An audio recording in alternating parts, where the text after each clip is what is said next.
Alors, Philippe Russe, chirurgien dentiste spécialisé en chirurgie implantaire et chirurgie buccale. Et donc, j'ai commencé à poser des implants en 1988. Et là, je suis en fin de carrière puisque je vais arrêter mon activité dans 2 ans et demi à peu près.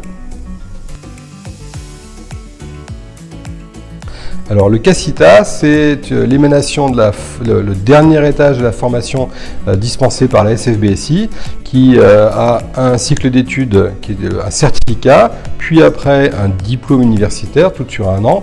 Et ensuite, pour ceux qui sont désireux de se spécialiser un petit peu, le CASITA, c'est un certificat de chirurgie des techniques avancées et d'anatomie.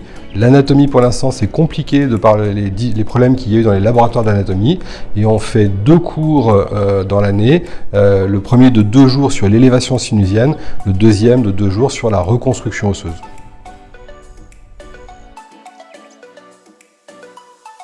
Alors j'ai un exercice qui est quand même un peu particulier, mais pratiquement tous les patients, une fois qu'ils ont eu un devis, ont pratiquement tous un cone beam, puisque quand on fait de la chirurgie buccale, on a besoin par exemple d'avoir les rapports entre les dents de sagesse difficiles et le nerf alvéolaire inférieur, et quand on fait de l'implantologie, tous les volumes osseux doivent être analysés, donc systématiquement on a besoin d'avoir une cartographie osseuse pour les poses d'implants, et encore plus pour la reconstruction osseuse, des sites receveurs, mais aussi des sites de prélèvement. Alors, j'utilise pas la plupart du temps de logiciels tiers, c'est-à-dire que je fais les planifications implantaires simples sur le logiciel Z3D, c'est-à-dire que je vais choisir diamètre et longueur des implants directement à partir du cone beam. Et puis, bien sûr, je vais regarder toutes les pathologies des sites que je vais opérer, implanter, en particulier au niveau du sinus. Et vous savez qu'à l'heure actuelle, on a une obligation médico-légale, par exemple, de voir l'ostium quand on opère un sinus, voie crestale ou voie latérale, et donc le fait d'avoir un cone beam 3D va me permettre d'aller voir cet ostium et de répondre à cet impératif médico-légal.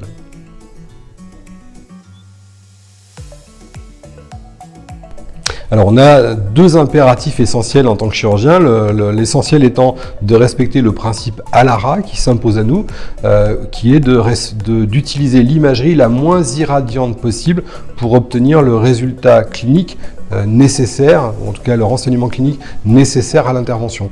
Et donc le fait qu'on ait une machine la moins irradiante possible, c'est un impératif absolu, et le Vatek est à ma connaissance probablement la machine, le Green, la Green est probablement la machine la moins irradiante du marché, même s'il faut quelquefois faire un petit compromis entre le fait d'avoir des rayons un peu moins durs et la qualité d'image, mais le fait d'avoir une machine très peu irradiante, pour moi c'est quand même la principale qualité de la machine.